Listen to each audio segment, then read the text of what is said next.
sanjolama moyenge bene ozali mokonzi oyo alongobani na masanjoli mpo osopaka londende ya nkembo na yo bipai wapi nkombo na yo esanjolamaka oza bipai mitema na biso esopanaka totalisaka bolingo mpe bonzambe na yo sanjolama kolo na ngai Yesu Yesu akomisa ngai molongi na nyonso mpona koyimbelaka yo pema ya bombo kolonga naza na yango ezali sengolo na yo elombe mobali ozali bauni na ngai ya talo ebomba melo ya basantu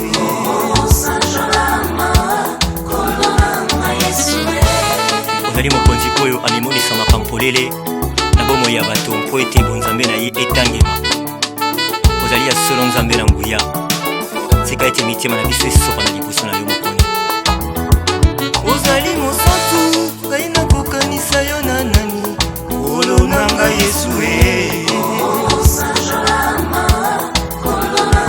opesi kimia lesengo efandi na mitema oza na nga naza ya yo kolo Yesu ozali bikamwa nyonso ezali sami na yo biso tokosanjola yo ozali moboko ya bomoi ya basantu nga nasimbami na yo ozala mosika na yo bokauki mpo naza litanga kolo ozali nde ebale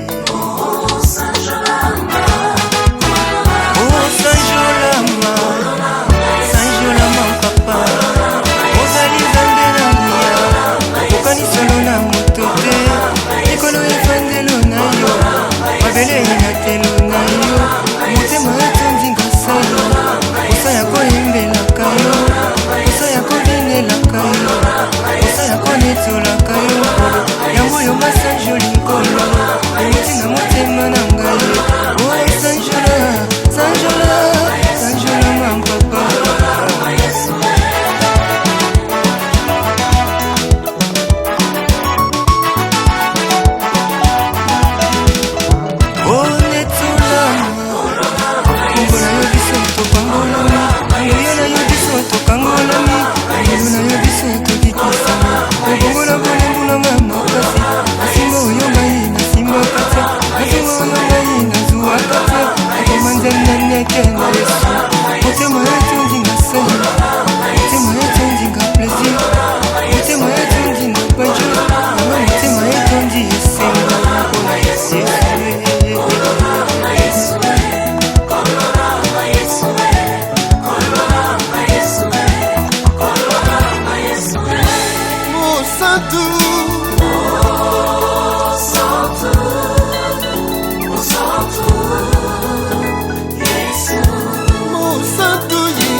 Shada you anye